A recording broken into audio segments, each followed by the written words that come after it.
एक समय की बात है। एक जतनपुर नाम के गांव में बागेश्वर नाम का गरीब किसान रहता था। उनके घर में उनकी पत्नी कोमल और उनके 16 साल का लड़का एक साथ रहते थे। बागेश्वर को सिर्फ खेती करने आती थी। उसके अलावा उसने कोई और काम नहीं सीखा था। सही समय पर बारिश न होने की वजह से उसके खेत में फसल ही नहीं होते थे, जिसके कारण परिवार चलाना बहुत कठिन हो रहा था। एक दिन सुनिए जी, आज तो घर में बिल्कुल भी कुछ राशन नहीं है। मुझे तो कुछ समझ नहीं आ रहा कि अब मैं क्या करूं। अरे कोमल, तुम चिंता मत करो, मैं कुछ करता हूँ। बस इतना कह के बागेश्वर घर से चला जाता है। रास्ते में हे राम, ये कैसा समय आ गया है प्रभु। मेरे घर में राशन का एक दाना तक नहीं है। चलो, मैं और मेरी कोमल तो भूखे पेट रह लेंगे, लेकिन मेरे बेटे का क्या। मैंने तो केवल खेत में मेहनत करना सीखा है, लेकिन उसमें भी बारिश सही समय पे ना होने की वजह से खेत में फसल नहीं हुई। अब मेरे पास जमींदार से उधारी पैसे लेने के अलावा कोई दूसरा रास्ता नहीं है। बागेश्वर अपने गांव के जमींदार के पास जाता है। जमींदार हीरालाल बहुत शातिर और चालाक किस्म का इंसान है, जो हमेशा हर किसी को बेईमानी से लूटने के बारे में सोचता रहता है। अरे आवा आवा बाघेश्वर भैया, और बताओ कैसे आना हुआ है। क्या बताऊं जमींदार जी, बहुत खराब समय से गुजर रहा हूं। देखिए ना, अब बारिश समय से ना होने पर खेत की सारी फसलें बर्बाद हो चुकी हैं। घर में अनाज का एक दाना भी नहीं है, इसलिए आपसे कुछ पैसे उधार लेने आया हूं। अरे हाँ हाँ भैया, बोलो कितने रुपए चाहिए आपको। ऐसे समय में हम नहीं मदद करेंगे तो और कौन करेगा। बोलो बोलो, कितने दे दूं। आपका बहुत बहुत धन्यवाद जमींदार जी, लेकिन मैं ज्यादा पैसा उधार नहीं लेना चाहता, इसलिए आप ऐसा करें कि 1,500 रुपये दे दीजिए। अरे भैया, ये कैसन बात कर रहे हो। भला 10 से 12,000 रुपए तो लो। क्या पता आगे चल के कब बरसात होगी और कब समय बदले। जमींदार मन में सोचने लगता है। अरे ससुरा, तुम लोग इतना कम कम पैसा लोगे तो मैं कैसे कमाऊंगा। ज्यादा लोगे तभी है ना, हमें ज्यादा ब्याज मिलेगा। यहाँ बागेश्वर भी सोचने लगा। आखिर अब मैं क्या करूं। वैसे ये कह तो ठीक ही रहे हैं, पता नहीं कब भगवान की हम जैसों पर दया होगी। एक काम करता हूं, 10,000 ले लेता हूं। अच्छा ठीक है, तो जमींदार भाई 10,000 पे कितना तक ब्याज लेंगे आप। देखो बाघेश्वर भैया, 10,000 के 10% प्रति महीना। लेकिन आप तो अपने ही आदमी हैं, आपस में क्या धंधा करें। चलो आप 8% दे देना। हे भगवान, 8% प्रति महीना तो हमारे लिए बहुत ही ज्यादा ब्याज है। ले तो लेंगे, लेकिन चुकाएंगे कैसे। अगर नहीं लूंगा तो मेरा बेटा नकुल भूखा ही रहेगा। चलो ले ही लेता हूं। अगर भगवान की यही मर्जी है तो यही सही। अरे बाघेश्वर भैया, क्या हुआ, क्या सोच रहे हैं। ब्याज के बारे में तो नहीं सोच रहे हैं। हाँ जमींदार भाई, इतना ब्याज कैसे। अरे कोनो चिंता की बात नहीं है। देखिए आप तो अपने हैं, आराम से चुकाइएगा। कहिए क्या कहते हैं। अच्छा ठीक है, दे दीजिए। बागेश्वर उस जमींदार से 10,000 रुपए उधार लेके चला जाता है। चलो अब जल्दी जल्दी बाजार से राशन और नकुल के लिए कुछ खाने को ले लेता हूं। आज मेरा बेटा तो खुश हो जाएगा। बागेश्वर जल्दी जल्दी बाजार से सामान लेके घर के लिए वापस हो जाता है। घर पहुंचते ही कोमल बागेश्वर के हाथ में सामान देखकर खुश हो जाती है और कहती है, अजी, ये सामान पैसे कहाँ से मिले जी। देखो कोमल, मुझे पता है तुम मुझ पर गुस्सा करोगी, लेकिन मेरे पास और कोई चारा भी नहीं था। मैं समझ गई जी, आपने किसी से उधारी पैसे लिए होंगे। पर कोई बात नहीं, मैं भी वही सोच रही थी। लेकिन ऐसे समय में गांव में किसी के पास देने के लिए पैसे नहीं हैं। तो क्या आप जमींदार से उधारी पैसे लेके आए हो? हाँ कोमल, लेकिन तुम चिंता मत करना, भगवान के घर देर है अंधेर नहीं। अभी इस वक्त मेरे बेटे से बढ़ के और कुछ नहीं है। हाँ, आप कह तो सही रहे हो, लेकिन वह जमींदार बहुत चालाक और बेईमान है। वह बहुत ज्यादा ब्याज लेता है और समय पे पैसे ना देने पर खेत या घर छीन लेता है। आपने कितने रुपए उधार लिए? मैंने तो 1,500 ही मांगे थे, पर उसने कम से कम 10,000 या उससे ऊपर लेने बोला, इसलिए मैंने 10,000 ले लिए। सुनो ना कोमल, अब मेरे बेटे के आने का टाइम हो गया है। मैंने ये कुछ सामान लाया है, जाओ सबके लिए कुछ अच्छा सा बना दो। जी, आज तो मेरा बेटा खुश हो जाएगा। इतना कह के कोमल रसोई में चली जाती है। कोमल ने बहुत ही स्वादिष्ट खाना बनाई। खाने की खुशबू पूरे घर में महक रही थी। वाह कोमल, तो अपने बेटे की मनपसंद खीर बना रही हो। दोपहर में नकुल घर आ जाता है। अपना पसंदीदा खाना देखकर वो बहुत खुश हो जाता है। बड़े दिनों बाद बागेश्वर के परिवार में आज सभी के चेहरे पर खुशी थी। माँ, खाना तो बहुत बहुत ज्यादा स्वादिष्ट था। आज तो सच में माँ, मजा आ गया। अच्छा पापा, मेरे दोस्त सोमनाथ ने आज मुझे बुलाया है। कह रहा था कि आज वो मुझे अपने पापा से मिलवाने वाला है, इसलिए मैं वहां जा रहा हूं। 1-2 घंटे में वापस आ जाऊंगा। ठीक है बेटा, जाओ, लेकिन संभल के जाना और संभल के आना, ठीक है? हाँ पापा, आप फिक्र मत करो, मैं अच्छे से जाऊंगा और अच्छे से आऊंगा। इतना कह के नकुल घर से निकल जाता है।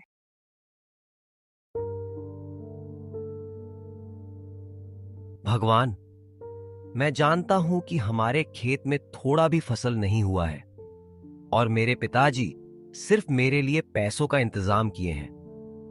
भगवान जी, कृपया कुछ ऐसा कीजिए कि मैं अपने माता पिता की चिंता दूर कर सकूं। नकुल भगवान से प्रार्थना करते हुए अपने दोस्त सोमनाथ के घर पहुंचा। दरवाजे पर उसका दोस्त उसका इंतजार कर रहा था। अरे नकुल, तू आ गया। आजा, अंदर आजा। चल, मेरे पिताजी तुझसे मिलने के लिए कब से इंतजार कर रहे हैं। सोमनाथ, पर तेरे पिताजी मुझसे क्यों मिलना चाहते हैं? वो तू पिताजी से ही पूछ लेना। सोमनाथ का घर काफी बड़ा और सुंदर था। उसके घर में उसके माता और पिताजी रहते थे। सोमनाथ अपने पिताजी से अपने दोस्त नकुल के बारे में बताया था कि उसके पिताजी बहुत कड़ी मेहनत करते हैं, खेत में घंटों काम करते हैं, लेकिन पैसे की वजह से परिवार में बहुत टेंशन है। आओ बेटे नकुल, कैसे हो? नमस्ते अंकल जी। नमस्ते आंटी जी। मैं ठीक हूं, आप सभी कैसे हैं? खुश रहो बेटा, हम सब भी बहुत अच्छे हैं। जगदीश, नकुल 9-10 मिनट ऐसे ही उसके और उसके माता पिताजी के बारे में बातें करते हैं और फिर बेटा नकुल, तुम तो बहुत स्मार्ट लड़के निकले। बेटा, कल से तुम दोपहर में स्कूल से आके खाना खा के यहाँ चले आना। जी अंकल, मैं आ तो जाऊं, लेकिन घर पर भी थोड़े बहुत काम होते हैं। देखो बेटे नकुल, पहले तो तुम ये टेंशन वेंशन छोड़ो। हाँ, एक काम करना, नहीं रहने दो। कल मैं खुद ही तुम्हारे घर आऊंगा। तुम्हारे घर तुम्हारे पिताजी से भी मिल लूंगा और तुमसे भी, ठीक है? जी अंकल, ठीक है। अच्छा, तो मैं अब चलता हूं। ठीक है बेटा, ध्यान से संभल के जाना। जी अंकल, मैं एकदम संभल के जाऊंगा। उतने में सोमनाथ की मम्मी बोली, बेटा नकुल, ये लेते जाओ, घर पे खा लेना। नहीं आंटी, इसे मैं नहीं ले सकता। अरे बेटा ले लो, देखो तुम्हारी ममता आंटी ने कितने प्यार से दिया है। नकुल वह थैली ले लेता है, पर उसे समझ नहीं आता कि सोमनाथ के पिताजी उसके पिताजी से क्यों मिलना चाहते हैं। जगदीश अंकल तो बहुत अच्छे हैं, उन्होंने मुझसे कितने प्यार से बात किए, और आंटी भी बहुत अच्छी हैं, उन्होंने मेरा कितना ख्याल रखा, पर वो मेरे पिताजी से क्यों मिलना चाहते हैं। यही सब सोचते हुए नकुल घर पहुंचा और उसने सोमनाथ के माता और पिताजी के बारे में बताया। देखो कोमल, हमारे नकुल को कितना अच्छा दोस्त मिला है। चलो बेटा, ठीक है, तो कल आएंगे सोमनाथ के पिताजी। हाँ पिताजी।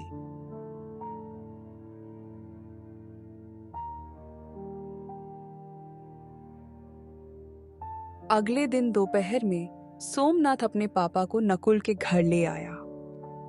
अरे बेटा नकुल, घर में नहीं बुलाओगे? अरे सर, आइए आइए।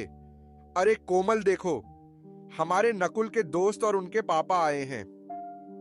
कोमल फट से सोमनाथ के पापा के लिए दूध वाली चाय बनाकर ले आती है। चाय पीने के बाद जगदीश जी बागेश्वर जी से कहते हैं, सुनिए बागेश्वर जी, मैं आपसे थोड़ी बात करना चाहता हूँ। जी सर, कहिए क्या कहना चाहते हैं। जी, आप मुझे सर मत कहिए, मैं भी आपका दोस्त जैसा हूँ, इसलिए मुझे जगदीश कह के बुलाइए। अरे अच्छा ठीक है, जगदीश जी बोलिए, आप क्या कहना चाहते हैं। जगदीश बागेश्वर को घर से थोड़ा बाहर ले जाके कहते हैं, बागेश्वर जी, मेरा बेटा नकुल को अपना बहुत अच्छा दोस्त मानता है। उसने मुझे बताया कि नकुल बहुत समझदार और अच्छा लड़का है, पर गरीबी के कारण से वो पढ़ाई छोड़ने की बातें कर रहा है। भगवान की दया से अब जाके हमारा सोमनाथ खुश रहने लगा है, नहीं तो पहले वो सिर्फ अकेला ही रहता था, क्योंकि उससे कोई दोस्ती ही नहीं करता था। अब क्योंकि आपके नकुल के कारण से मेरा बेटा खुश है, इसीलिए मैं उसकी पढ़ाई की फीस भरना चाहता हूँ। आप अब टेंशन भूल जाइए, समझे? बागेश्वर की आंखों में आंसू आ जाते हैं। आपका बहुत बहुत धन्यवाद जगदीश जी, आपने मेरी चिंता दूर कर दी। बस उस दिन से नकुल की पढ़ाई की चिंता दूर हुई। अब नकुल सोमनाथ के घर खेलने जाने लगा था। ऐसे ही एक दिन सोमनाथ के पापा कहते हैं, नकुल, सोमनाथ बेटा यहाँ आओ। वह दोनों जगदीश के पास जाते हैं। बेटा तुम दोनों बताओ, तुम में से कौन शेयर मार्केट के बारे में जानता है? नकुल बेटा, पहले तुम बताओ। अंकल, मैं इसके बारे में पहली बार सुन रहा हूँ, ये क्या होता है? और पापा, मैं बस इतना जानता हूं कि शेयर मार्केट में शेयर खरीदा और बेचा जाता है। अच्छा सुनो, अब कल से तुम दोनों मेरे साथ आधा घंटा बैठोगे। मैं तुम दोनों को अब कुछ सिखाना चाहता हूँ। ये सब के बारे में नकुल को जरा भी समझ नहीं आता है, लेकिन उसको जानने की बहुत इच्छा थी। तो उसने सोमनाथ के फोन पर गूगल सर्च किया, तो जो उसने देखा वो देख के चौंक गया। और फिर अगले दिन अंकल, मैंने गूगल पर सर्च किया था कि शेयर मार्केट क्या है। क्या सच है अंकल कि हम वहां से पैसे कमा सकते हैं? बेटा नकुल, ये बिल्कुल सच है कि कोई भी शेयर बाजार से पैसा कमा सकता है। पैसा क्या, बहुत बहुत पैसा कमा सकता है। लेकिन बेटा, चीजें दिखने में जितनी आसान होती हैं, असल में उससे कई ज्यादा मुश्किल होती है। अंकल, मैं कुछ समझ नहीं पाया, आप क्या कह रहे हैं? मैं ऊपर वाले कमरे में जा रहा हूं, अपने दोस्त को लेकर वहीं आ जाओ, मैं अब सब कुछ वहीं बताऊंगा। ठीक है अंकल। उसके बाद 5 मिनट में नकुल और सोमनाथ ऊपर वाले कमरे में जाते हैं। वहां वो लोग देखते हैं कि एक बहुत बड़ा कंप्यूटर है, एक लैपटॉप है, एक टैबलेट पर बहुत सारे अलग अलग चार्ट खुले हैं। मिनट मिनट में लाल या हरी मोमबत्तियां बन रहे हैं। उन्हें ये सब कुछ समझ नहीं आता, लेकिन नकुल को इतना मालूम पड़ चुका था कि ये शेयर मार्केट कुछ तो है। वो दोनों जगदीश से पूछते हैं, पापा, ये क्या है? मैं आज तक नहीं जानता था कि आपके कार्यस्थल पर इतना बड़ा कंप्यूटर है। दरअसल आपका इतना बड़ा ट्रेडिंग सेटअप है। हाँ सोमनाथ, ये मेरा ट्रेडिंग सेटअप है, मैं यही काम करता हूं। लेकिन बेटा, तुम्हें कभी यहां आने की जिज्ञासा ही नहीं थी, इसलिए हमने भी तुम्हें कभी इस बारे में नहीं बताया। लेकिन अब तुम्हें देख के ऐसा लग रहा है कि तुम्हें ये सब बहुत पसंद आया है और शायद तुम इसके बारे में और जानना चाहते हो। हाँ अंकल, सिर्फ सोमनाथ ही नहीं, मैं भी बहुत उत्साहित हूँ शेयर बाजार के बारे में जानने के लिए। बिल्कुल बेटा नकुल, क्यों नहीं। मैं यही तो तुम्हें और सोमनाथ को बताना चाहता था कि शेयर बाजार की दुनिया बहुत बड़ी है। इसमें अगर महानता हासिल कर ली जाए तो उसकी जेब में हजारों लाखों में हमेशा रहे। अच्छा, तो तुम दोनों अब यहां से जाओ, नीचे खेलो। लेकिन हाँ, कल से मैं तुम दोनों को थोड़ा थोड़ा बाजार के बारे में बताना शुरू करूंगा। पापा, मुझे पता है कि अब मेरा दोस्त इसे सीखने के लिए बहुत उत्साहित है। अब उसका खेलने में मन नहीं लगेगा। उसका क्या, मेरा भी नहीं लगेगा, क्यों नकुल? हाँ अंकल, प्लीज अभी से सिखाना शुरू कर दीजिए ना। वैसे भी अभी कोई जरूरी काम नहीं है, तो हम फ्री ही हैं। बच्चों की अंदर की ये जिज्ञासा देखकर जगदीश मन ही मन खुश हो जाते हैं। लेकिन बेटा, इसे सिखाने के लिए मुझे सोचना पड़ेगा कि शुरुआत कैसे और कहां से करूं। इसलिए शुरुआत तो कल से ही होगी। लेकिन अब तुम दोनों इतना कह रहे हो तो थोड़ी बुनियादी बातें बता ही देता हूं। जगदीश जी उन्हें एक जगह बिठाते हैं और कहते हैं, बेटा सुनो, पहली बात अच्छे से समझो कि शेयर मार्केट क्या है, यानी इंग्लिश में व्हाट इज शेयर मार्केट। तो ये एक इंटरनेट पे ऐसा जगह होता है जहां दुनिया के हजारों लाखों कंपनियां एक जगह पर रजिस्टर्ड होती हैं। यहां सभी कैटेगरीज की कंपनियां होती हैं, टेक्नोलॉजी से लेके बैंक तक। यहाँ पे सामान जैसे कमोडिटी कहते हैं, जिनमें गोल्ड, सिल्वर, क्रूड ऑयल और भी चीजें होती हैं। बस उस दिन जगदीश जी नकुल सोमनाथ को बस यही कुछ बेसिक बातें बताते हैं। लेकिन नकुल रात में भी स्टॉक मार्केट के बारे में सोचने से खुद को नहीं रोक पाता। वो हमेशा सोचते रहता है कि हे भगवान, आपका और जगदीश चाचा का लाख लाख धन्यवाद। आखिरकार मुझे एक ऐसा चीज पता चल गया जहां से मैं अपने परिवार को इस गरीबी से बाहर निकाल सकता हूं। मैं अपनी जी जान लगा दूंगा इसे सीखने में। बस आप मेरा साथ मत छोड़िएगा। घर के एक कोने से नकुल की माँ कोमल देखती है और वो बागेश्वर से जाके कहती है, हाजी सुनिए। हाँ, क्या हुआ कोमल, क्या बात है? आज हमारा नकुल कुछ परेशान सा नहीं लग रहा? देखिए ना, कब से करवटें बदल रहा है। हाँ कोमल, तुम ठीक कहती हो, चलो जाके पूछते हैं। बागेश्वर और कोमल दोनों नकुल के पास जाके पूछते हैं, बेटा नकुल, ओ नकुल, क्या बात है बेटा? नींद नहीं आ रही, कोई बात है तो हमें बता सकता है। पापा मम्मी, मैं तो ये सोच रहा था कि आप लोगों को कैसा लगेगा जब मैं एक सफल आदमी बन जाऊंगा। हमारा भी एक अच्छा सा घर होगा। धत्त पगला, हम दोनों तो डर ही गए थे। बेटा, हम लोग बहुत खुश होंगे उस समय जब तुम एक सफल आदमी बन जाओगे, है ना कोमल? हाँ जी, बिल्कुल सही कह रहे हैं आप। हमारा नकुल सफल हो जाएगा तो कितना अच्छा होगा। मम्मी पापा, अब आप लोग भी जाइए और सो जाइए। और हाँ, चिंता बिल्कुल मत करना। फिर बागेश्वर और कोमल भी सोने चले जाते हैं। अगले दिन नकुल अपने साथ एक कलम और एक किताब लेके बहुत उत्साह के साथ सोमनाथ के घर जाता है। दरवाजे पर उसका दोस्त उसकी राह देख रहा है। तेरा चेहरा देख के समझ आ रहा है कि तेरा मन आज सिर्फ शेयर मार्केट के बारे में सीखना चाहता है ना? हाँ सोमनाथ, अच्छा देर नहीं करते हैं, चल फटफट अंकल के पास जाते हैं। लेकिन वो दिख नहीं रहे, कहाँ हैं? अरे नकुल, थम जा यार। अच्छा चल, वो ऊपर के कमरे में हम दोनों का इंतजार कर रहे हैं। वो दोनों ऊपर के कमरे में जाते हैं। वहाँ जगदीश जी इनको सिखाने की तैयारी कर रहे थे। अरे बच्चों, तुम आ गए। आओ आओ, अब जल्दी जल्दी यहाँ बैठ जाओ। मैं आज तुम्हें कुछ एग्जाम्पल के साथ सिखाऊंगा कि रियलिटी में मैं मार्केट में कैसे ट्रेड करता हूँ। देखो बच्चों, मार्केट में आपको दो टाइप के लोग मिलेंगे। एक होता है बायर्स यानी खरीदने वाला, और दूसरा होता है सेलर्स यानी बेचने वाला। यहाँ एक खरीदता है तो दूसरा बेचता है। अब आगे सिखाने से पहले मैं तुमको 3 पिलर्स ऑफ सक्सेस बताना चाहता हूँ। क्या तुम दोनों में से कोई पॉइंट्स बता सकते हो?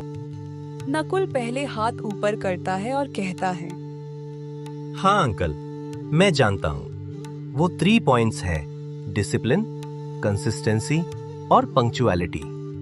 शाबाश बेटा, बहुत बढ़िया। अब मैं ये बताता हूँ कि तुम इस मार्केट में सक्सेसफुल बनने के लिए कैसे अप्लाई कर सकते हो। देखो बेटा, सबसे पहले डिसिप्लिन, जिसका मतलब होता है किसी भी काम का एक प्रॉपर स्ट्रक्चर होता है। तुम्हें उसके हिसाब से ही वो काम करना चाहिए। जैसे मार्केट में हर एक काम करने का सही तरीका होता है।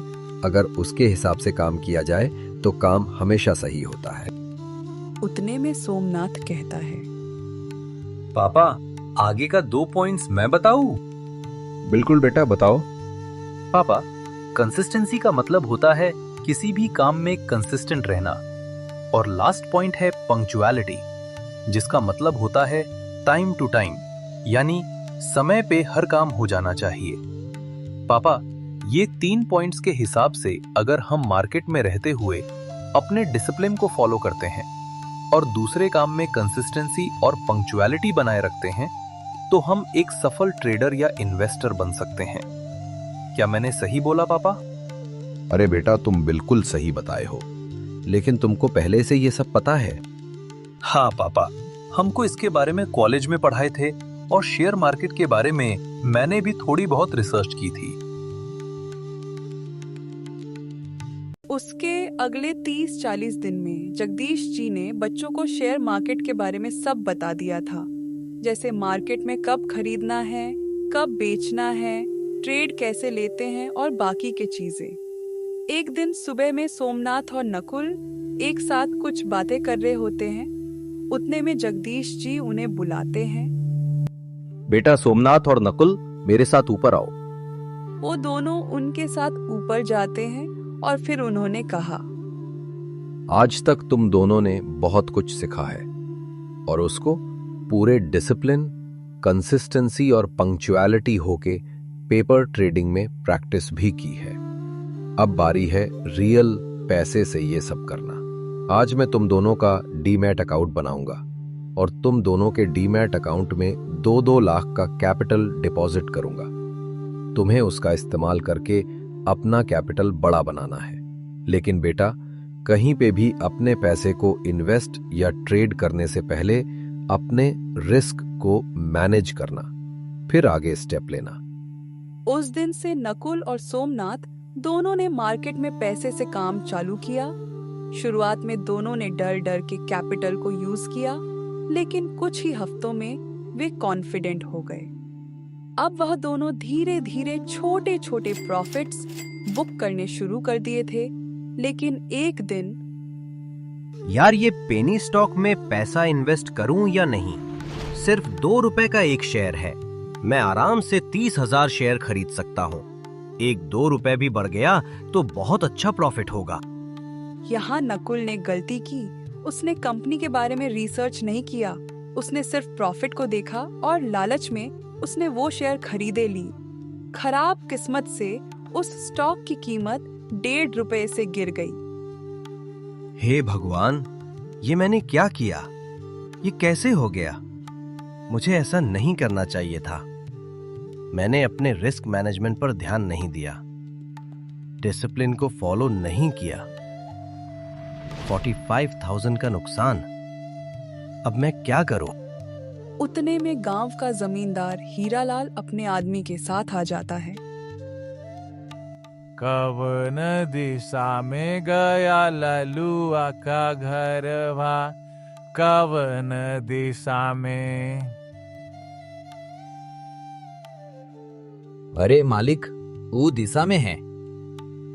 हीरालाल बागेश्वर के घर के सामने आके कहता है, अरे ओ बागेश्वर भैया, अरे कहवा बाड़ा हो, तनिक बाहर निकलिए महाराज। अरे कोमल, लगता है जमींदार अपने पैसे लेने आया है। तुम यहीं रुको, मैं देख के आता हूँ। बागेश्वर घर से बाहर आता है। अरे जमींदार जी, नमस्कार। अरे भैया नमस्कार नमस्कार। बागेश्वर भैया, हम कह रहे थे कि पैसवा कब दीजिएगा? अभी भी 4,000 ब्याज सहित बचा है, याद है कि भुला गए? नहीं नहीं जमींदार जी, भूले नहीं हैं। बस इस वक्त घर में परिस्थिति कुछ ठीक नहीं चल रही। मुझे 1-2 महीने का और समय दे दीजिए, मैं आपके बचे हुए पैसे ब्याज के साथ चुका दूंगा। देखिए बागेश्वर भैया जी, आपको समय चाहिए तो ले लीजिए, लेकिन आज से उस पे 25% ब्याज लगेगा, समझ गए? उतने में नकुल की आंख खुली। उसने माँ से पूछा, माँ, ये शोर कैसी है? बेटा, 1.5 साल पहले तुम्हारे पापा उस जमींदार से पैसे लिए थे। हमें कुछ पैसे अभी देने बाकी है, वो वही मांगने आया है। नकुल घर से बाहर आता है और जमींदार से कहता है, प्रणाम जमींदार जी। अरे खुश रहा बचवा, हमेशा सम्मानित जीवन जियोगे तुम। तनिक अपने पिताजी से कहिए हमरा पैसा लौटा दे जल्दी से। नकुल अपनी जेब से मोबाइल निकालता है और कहता है, कहिए जमींदार जी, आपके ब्याज सहित कितने रुपए हुए हैं? बबुआ, तुम दोगे का? बताओ। हाँ कहिए, कितने हुए? ए जी सुनो, हमको जरा डायरिया दो, जरा चेक ना करना पड़ेगा। जमींदार डायरी में देखता है और कहता है, देखा बबुआ, आपके 4,000 रुपया पर 8% ब्याज के साथ 1.5 साल का होता है, सिर्फ 4,576 रुपया। आप अकाउंट नंबर बोलिए, मैं अभी पूरे पैसे आपके अकाउंट में ट्रांसफर कर देता हूँ। हीरालाल अपना अकाउंट नंबर बताता है। नकुल ब्याज सहित पूरे पैसे उसके अकाउंट में ट्रांसफर कर देता है। मैसेज आने के बाद जमींदार वहां से चला जाता है, लेकिन यहाँ बागेश्वर को समझ नहीं आ रहा था कि नकुल के पास पैसे कहाँ से आए। तो उसने नकुल से पूछा, ए नकुल बेटा, ये तुम कैसे किए? हमारा मतलब है कि तुम्हारे पास इतने पैसे कहाँ से आए? इतने में कोमल कहती है, अरे क्या हुआ जी? मम्मी पापा, देखिए आप दोनों शांत हो जाइए। अब आपका लड़का इंटरनेट की मदद से पैसे कमा रहा है, बस वहीं से कुछ पैसे बचा कर रखे थे तो वही दे दिए, समझे पिताजी? अब आप बस चिंता मुक्त हो जाइए। ये तुम क्या कह रहे हो? ऐसा भी भला होता है क्या? इंटरनेट से कैसे कोई पैसा कमा सकता है? पापा, जगदीश अंकल मुझे और सोमनाथ, हम दोनों को शेयर मार्केट में काम कैसे करते हैं सिखाए थे। बस मम्मी पापा वहीं से हम थोड़े बहुत पैसे कमा रहे हैं। लेकिन अब आप लोग अपने सपने सजाने शुरू कर दीजिए, क्योंकि अब हमारा भी समय बदलने वाला है। ये सुन के कोमल और बागेश्वर दोनों ही बहुत खुश होते हैं। अगले दिन जब नकुल जगदीश जी से मिला तो उसने बहुत ही नरम आवाज में उनसे कहा। उसकी आंखों में थोड़े बहुत आंसू भी थे।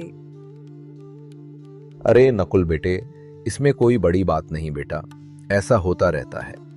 लेकिन जब तुम अपने आप पर कंट्रोल रखोगे, वो 3 पॉइंट्स को जितना फॉलो करोगे, तुमसे ये सभी गलतियां उतनी ही कम होंगी और तुम्हारा पोर्टफोलियो उतना ही बड़ा होगा, समझे ना बेटा?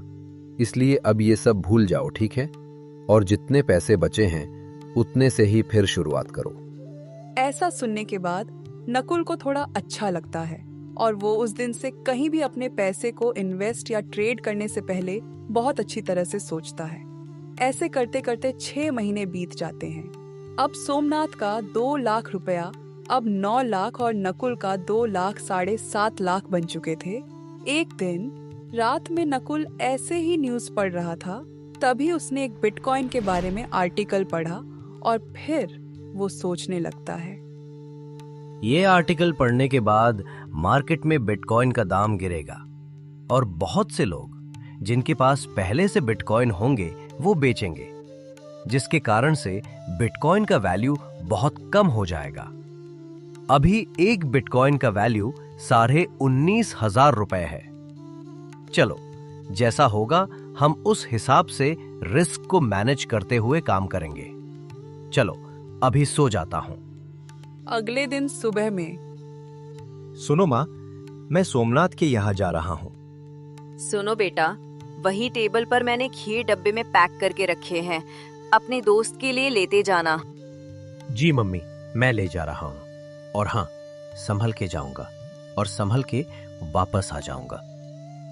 उस दिन वो सोमनाथ और जगदीश जी से उस समाचार के बारे में बात करता है और फिर जगदीश जी कहते हैं, बेटा नकुल, मुझे अच्छा लगा कि तुम अब सोचने के बाद डिसीजन लेते हो।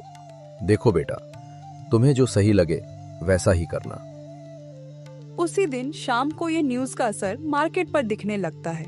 सभी लोग पैनिक में अपने बिटकॉइन बेचने लगे हैं। रात में करीब 10 बजे के आसपास उसकी कीमत 68% से गिर गई। अब एक बिटकॉइन की कीमत 6,240 रुपए थी। नकुल ने पिछले कुछ महीनों से छोटे छोटे प्रॉफिट बुक किए थे। रिस्क लेने के लिए तैयार था, इसलिए उसने रात में 40 बिटकॉइन खरीद लिए और फिर सो जाता है। अगले दिन वो अपने पापा के साथ खेत में काम करने जाता है। वहाँ वो उनके साथ काम करता है। वो भविष्य के बारे में सोचने लगता है, कैसे वो अपने गांव के किसानों की मदद कर सकता है। 3.25 महीने बीत जाते हैं और फिर एक दिन 2-3 महीने बीत चुके हैं। जरा बिटकॉइन देख लूं कैसा चल रहा है। वो देखकर चौंक जाता है। उसने देखा कि एक बिटकॉइन का दाम पिछले 1 महीने में जहाज जैसा ऊपर उठा है। उस दिन एक बिटकॉइन की कीमत 3.5 लाख रुपए थी। 40 बिटकॉइन के हिसाब से 1,40,00,000 का प्रॉफिट दिख रहा था। वो अपने मम्मी पापा का आशीर्वाद लेता है, लेकिन उनसे कुछ बताता नहीं है कि क्या हुआ है। जैसे ही वो जगदीश जी से मिलता है, वो और सोमनाथ समझ जाते हैं। नकुल, मैं और पापा समझ गए। तेरे चेहरे की खुशी देख के बता सकता हूँ कि बड़ा प्रॉफिट बुक किया है। भाई, यहाँ मेरा दिल 180 का रफ्तार पकड़ लिया है। मैंने जैसे ही देखा यहाँ चले आया। क्या हुआ बेटा, तुमने अभी बुक नहीं किए हो? नकुल अपने मोबाइल में प्रॉफिट दिखाता है। जगदीश जी और सोमनाथ दोनों चौंक जाते हैं। अरे वाह नकुल बेटे, 1,40,00,000 का प्रॉफिट, इतना तो मेरा और सोमनाथ का मिला के भी नहीं होगा। हम तुम्हारे लिए बहुत खुश हैं। अरे वाह मेरे दोस्त, अब आगे क्या सोचा है तूने? अंकल, मैं सोच रहा हूँ कि 30 बिटकॉइन का प्रॉफिट बुक कर लूं और बाकी के 10 को होल्ड करूं। ये तो बहुत अच्छी बात है बेटे। अब चलो तुम्हारे मम्मी पापा को खुशखबरी देते हैं। इतने में सोमनाथ की मम्मी आ जाती हैं और कहती हैं, अरे कौन सी खुशखबरी की बात हो रही है? वो सभी नकुल के लिए बहुत खुश होते हैं और मिठाई का डब्बा लेके उसके घर पहुंचते हैं। दरवाजे पे कोमल उन सबको आते हुए देखती है। वो सबने उनको जो भी हुआ उसके बारे में बताते हैं। क्या बात कर रहे हो जगदीश जी? अरे सुनती हो कोमल, अब हमारा बेटा करोड़पति बन गया है। सब बहुत खुश हो जाते हैं। नकुल और सोमनाथ ने मिलके गांव में सोलर पैनल लगवाए और बोरिंग करके उसमें पावर मशीन लगवाते हैं, जिसकी वजह से अब गांव के किसानों की पानी की चिंता खत्म हुई। अब वो गांव के हर आदमी को बताते हैं कि पैसे सिर्फ खेती में काम करने से नहीं, दिमाग से भी कमाए जा सकते हैं। इसलिए अपने बच्चों को जरूर पढ़ाएं।